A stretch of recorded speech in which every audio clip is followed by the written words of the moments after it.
Today we're traveling to an amazing place. It's called Montenegro. Ha ha ha. Now it's a heroic looking highlands, okay? Pretty blonde base of, overlooking the royal blue Adriatic Sea, antique Venetian villages, and of course UNESCO world cities. All right, Montenegro might be small, but this gorgeous nation has a huge array of natural and man-made wonders, which is totally awesome.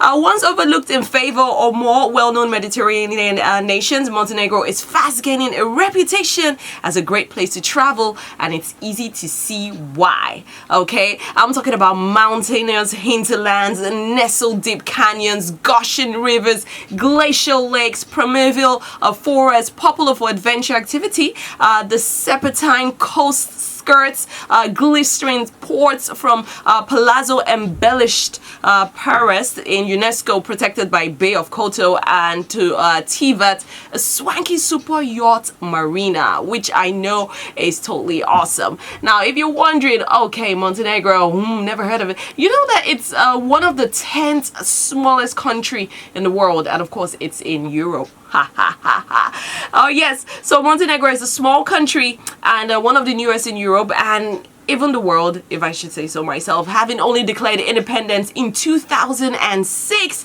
While often overshadowed by Croatia, of course its neighbor to the north, Montenegro is more than worth the visit. So here are some fun things you can actually do when you find yourself in Montenegro. Yes, you can actually get an epic view from the castle of San Giovanni. See me feeling funky with myself. Take an early morning walk around the streets of Old Town. Visit a cat museum. I know you're like, a cat museum? Yeah. For just €1, you can actually visit a quirky weird museum dedicated to just cats. Okay, it supports the local cat population all in one swoop. And of course you can also explore the Skadar Lake. Skadar Lake is considered to be one of the best for bird watching in all of Europe. I'm talking about over 280 species calling the lake home. Yeah, I know Nigerians are not really into bird watching like that, but I'm sure there are a couple of people that are also into it. Now you can also visit the Lipa Cave and also hike the Seldo Trail. Another fun thing you can actually do in Montenegro is go checking out their food. Oh my gosh. Now this food don't all originate from Montenegro. Alright, now this one is called prosciutto, or should I say prosciutto. It sounds really funny, but yeah. It's served as a starter. Okay, and it's typically served with cheese and olives. Now I know Nigerians are not really into olives like that, but yeah, it's kind of like sandwiches. Yeah. It's something you definitely want to try.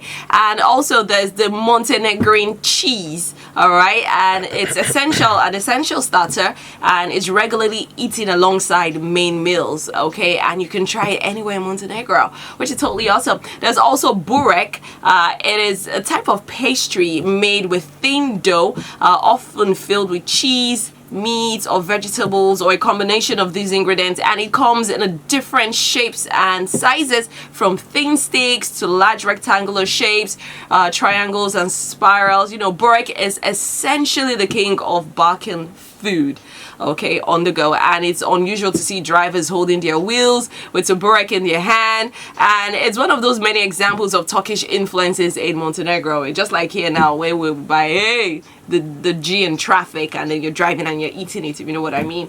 Anyways, so I hope I have initiated you to want to travel to Montenegro. Like I said, it is one of the smallest countries in the world, but it is really awesome. It's got lots of amazing sights. It is a country in the Balkans on the Adriatic Sea. It's got borders Croatia and Bosnia and Herzegovina to the north, Serbia to the northwest, Kosovo to the east, and Albania to the south.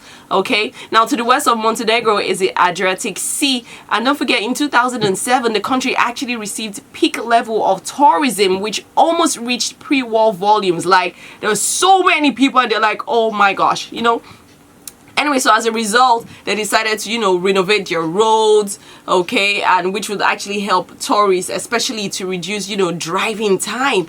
And of course, got many hotels up and reconstructed and renovated loads of hotels. So right now, this is me telling you, why don't you talk to your travel agent right here in Nigeria, or maybe if they're outside Nigeria, and tell them, you know what, my next vacation, I want to go to Montenegro. It's somewhere you can actually go with your family. You're going to be having so much fun.